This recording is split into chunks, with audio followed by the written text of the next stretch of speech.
Like commandos in some Hollywood movie, activists rappelled down the side of the P&G towers. They were trying to make a point about protecting the environment, but they definitely made one about P&G's security. Good evening, everyone. If the idea was to get the public's attention, well, it certainly worked. But it remains to be seen if the larger message the protesters are sending is resonating here. But there are a lot of questions tonight about the security breach that let it happen in the first place. Local 12's Paula Toti has been covering this stunt all day. She's live in Mount Adams with how police think it unfolded. Paula? Well, Rob, police say that 9 people are in jail tonight for what happened behind me, and they came from all over the country, from New York to California.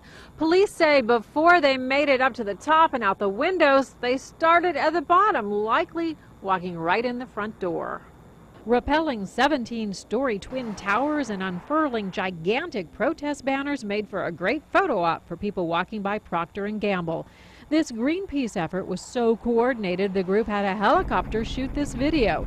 It caught P&G and police off guard. Well, sure, it's a concern for ours, but I'm sure it's really a concern for Procter and Gamble. I mean, there's a lot of things, that's like Fort Knox. And that's still the confusion. What kind of security breach allowed for a woman dressed as a tiger to hang from wires between the towers?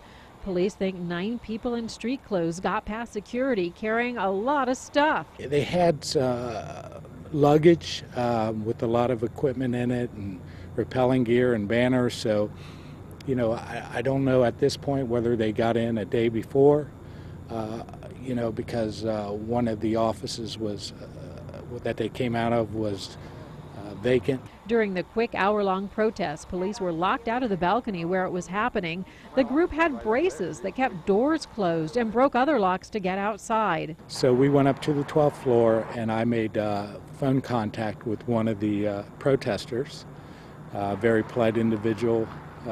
Asked him how long he was going to be out there. He said they're going to be wrapping up shortly. As for what's behind this? Greenpeace activists are here today to expose that Procter and Gamble is using palm oil linked to rainforest destruction in its products like Head & Shoulders. The protesters surrendered peacefully, were questioned for hours by police, and hauled off to jail.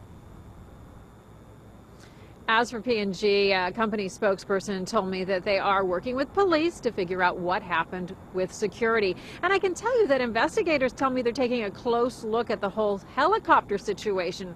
Was that pilot hired innocently to take pictures or in on committing a crime? A lot of unanswered questions. And as for the whole rainforest issue, P&G issued me the statement saying that the deforestation is a significant issue and the company is absolutely in compliance and committed to sustainable sourcing of palm oil, which was at the heart of all this in the first place. But again, Rob, as you mentioned, not really what people are talking about so much tonight. Reporting live from Mount Adams, Paula Toti, Local 12 News. I can't imagine making your way in the P&G towers like that, like they theoretically did. Did anybody talk about there was some help from the inside?